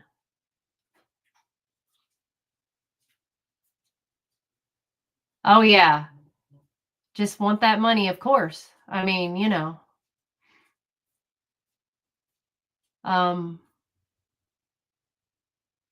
I don't understand. I don't know what's happening right now. This is actually insane. So in America, this is what's happening. These are the kind of hills people are dying on right now. I just think this is really sad. There are actual things going on in the world. Don't blame me. I voted for Harris. Thank you. Thank you for telling me that. There are actually things going on in the world. What the heck is that? That's a man in a strapless dress. Not really sure. So just so you guys know, there are actual things. I can't even look at this anymore. It's so disgusting. So there's, oh, wow. So there's actual things going on in the world. Just so you guys know, there's actual things going on in the world that actually matter to our country. Like I said, South Korea, their democracy is in trouble. It is one of our strongest allies. Again, I will say one of our strongest allies. We have over 25,000 troops there. Our government has said nothing. The Democrats are eating themselves from the inside out. They're attacking each other because they have no strength. They have lost their minds, mainly because Joe Biden lied to America multiple times. He had his press secretary lie to America. And again, I will continue to refer and reference Michael Jackson Bolanos' case because he is in prison for a crime he did not commit. He's in prison for, as they say, lying to police, which is a misdemeanor. That judge gave him up to 15 years. I wish that we could pardon him, but we can't because we're not rich and we're not connected like Joe Biden. He pardoned his son on a felony charge, and their excuse is hardly anyone's ever charged with that. That kind of crime, that makes no sense. I mean, and it's Hunter Biden, but that's not the point. He was pardoned for the last 11 years. So it's not just that charge. People are missing the point. He's basically blanket covered for every single crime he's ever committed, ever. It goes back 11 years. So it's not just the lying and the felony charge. It's anything he's ever done. So now, of course, Biden has to pardon a lot of other things to make himself not look like a complete moron. So, yeah, there's that. Also, Ukraine and Russia, we have spent billions to Ukraine. Here's my thing with Ukraine and Russia. If Russia really wanted to take Ukraine, they could have done it by now, but they haven't. The 21-year-old I was having the conversation with says they haven't done it because we've helped Ukraine. No. If Russia really wanted to take Ukraine, they could have done it by now, but they haven't. Not because we've helped them. They literally could have done it when they first invaded Ukraine. They could have done it, but they didn't. Also, Israel and Hamas had a ceasefire. Then Hezbollah stopped the ceasefire. That didn't last long.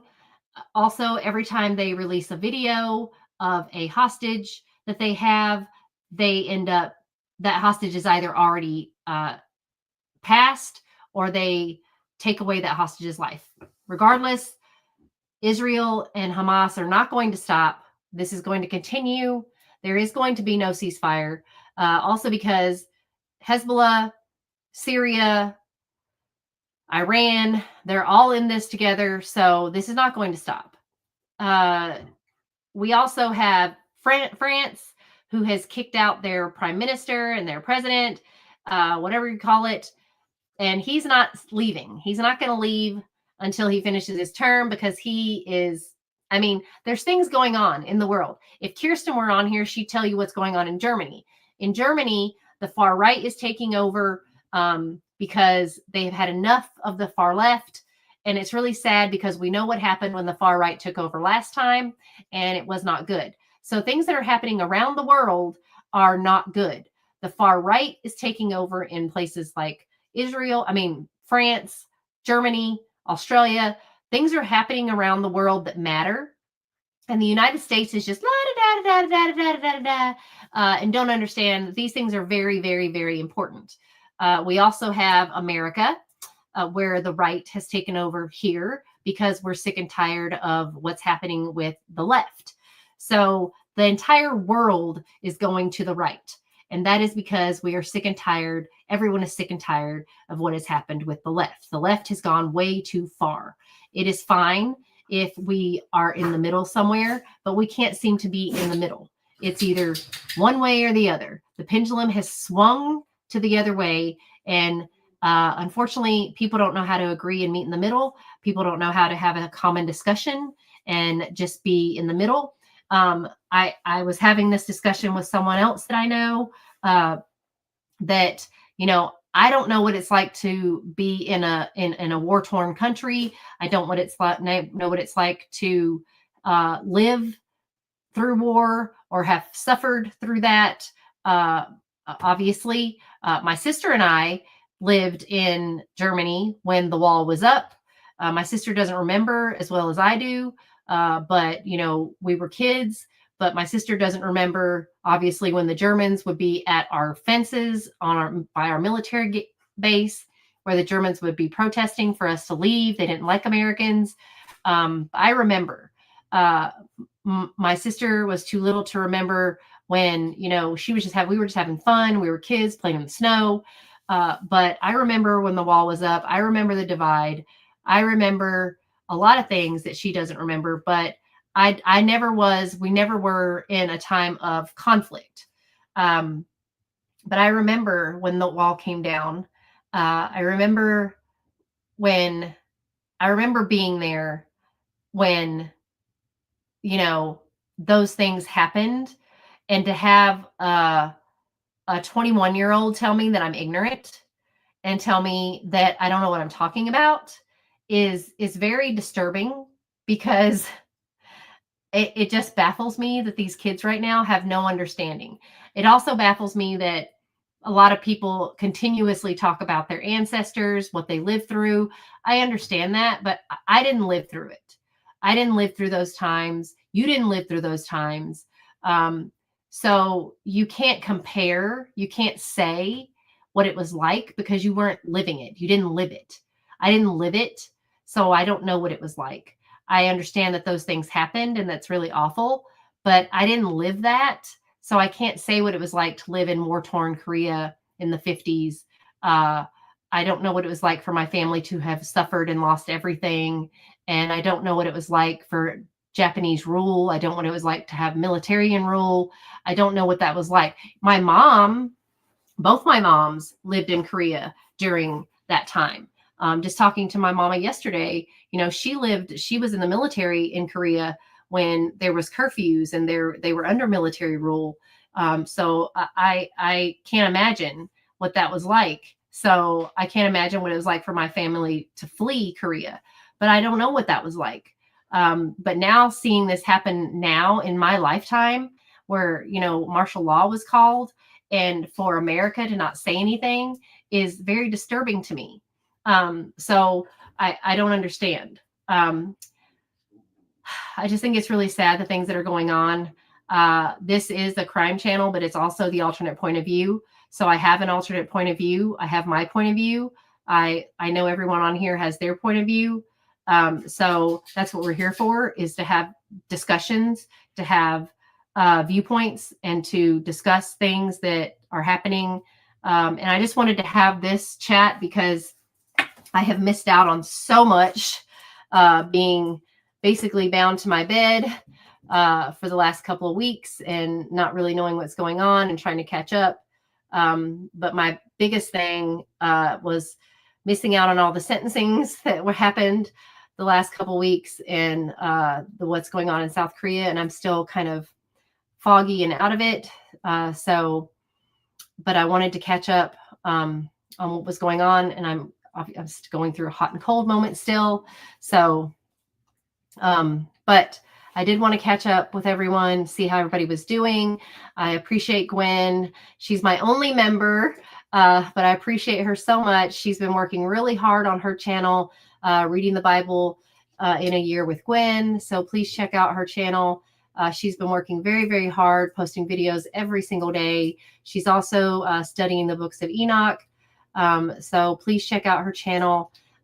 She works very hard to upload these videos. She's doing much better than I am. She's much more consistent than I am. But as soon as I get to 100% better, I am going to get back to posting videos. There's a trial going on right now of the, I don't know, I think I just saw a glimpse of it. Today was day one. The married couple, I think they were on their honeymoon or anniversary. I'm not positive. Maybe one of you know more about it than I do. But someone was taken out on their honeymoon, I believe. I got to look it up.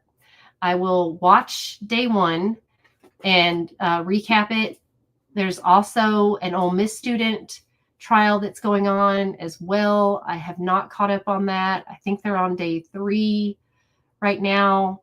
But there is a trial about that. An Ole Miss student was, her life was taken, I believe.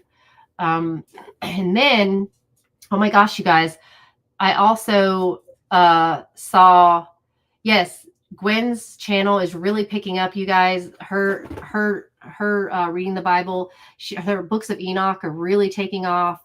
So really check that out. I've been trying to keep up, but it's been really hard because I've been so sick. But the reading the Bible in a year is an amazing journey. If you haven't checked that out, it's awesome.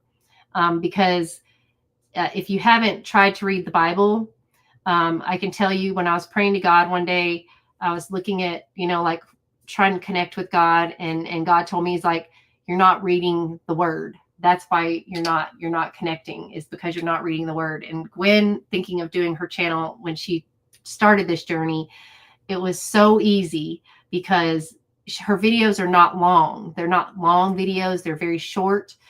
So it makes it easier to just go on the journey and read the Bible, because her videos are not lengthy. So you can make it so much easier to read the Bible in a year.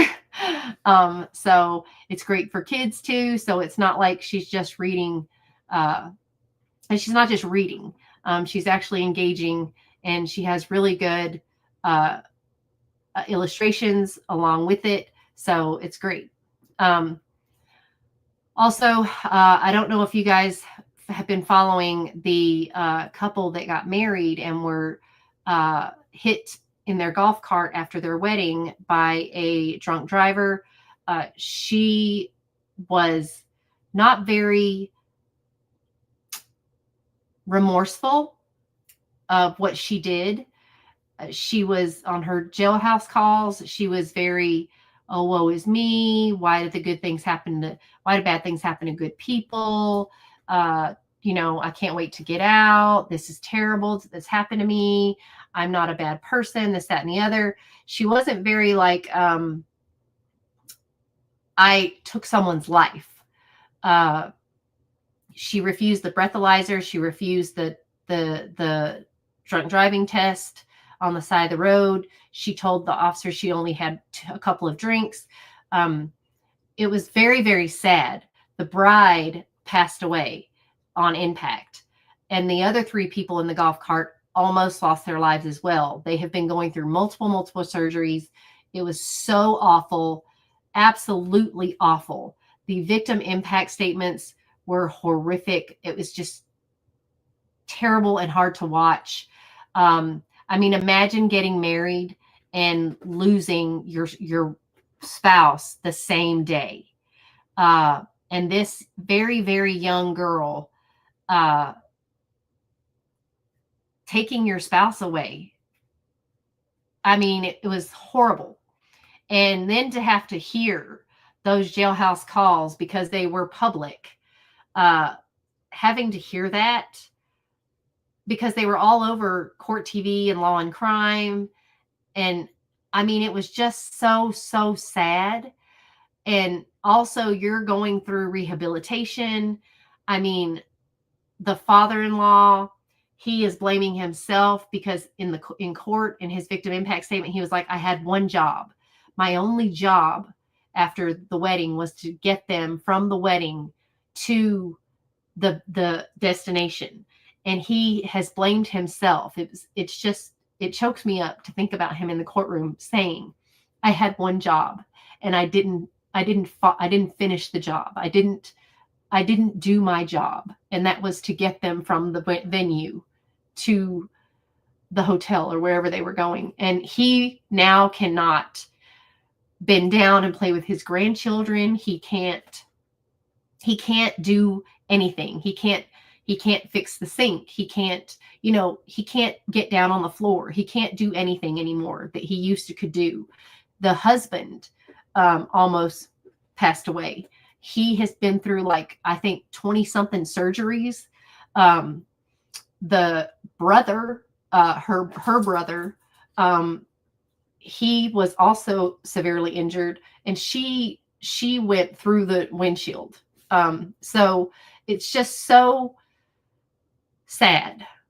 And the girl who was the driver, she just really felt more upset for herself, and was really sad that her family even got up and gave impact statements and were begging for leniency for her. And she ended up getting a total of 50 years, I believe. So I think it's really sad. It was absolutely awful and gut-wrenching. So that was another sentencing that happened this week, because she did plead guilty finally. They didn't have to go through the trial process. So we had Lori Shaver. She was sentenced to life, the one who buried and poured concrete over her husband in the backyard and actually got married over her husband. Very disgusting woman. We had Sarah Boone, who was sentenced to life. We had the Ferris wheel trial. She was sentenced to life. We had the ballerina. She was only sentenced to 20 years. Shocking. We had the young girl who was drunk driving. She was sentenced to 25 to 50 years.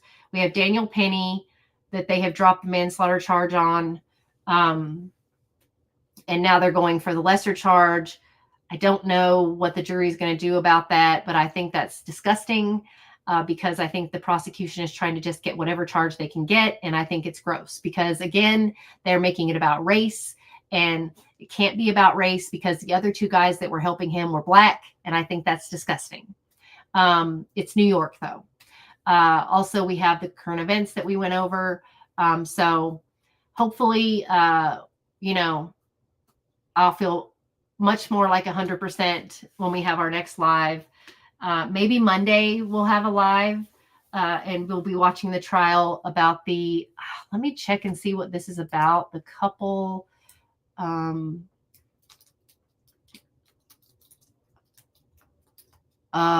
think it's the couple.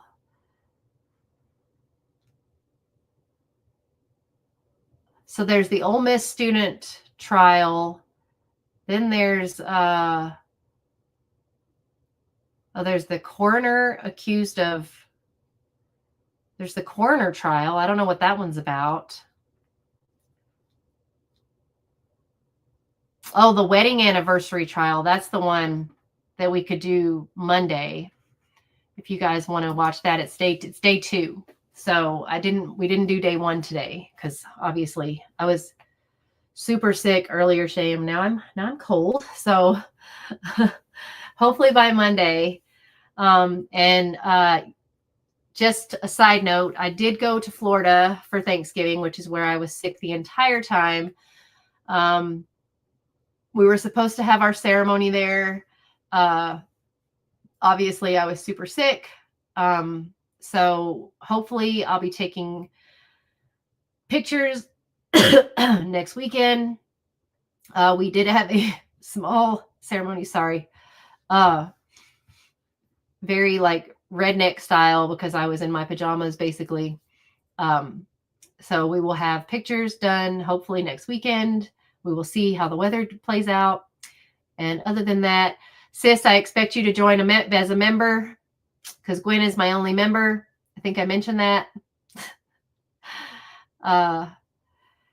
Thank you, Gwen. And yeah, that's it. I've lasted way longer than I thought I would.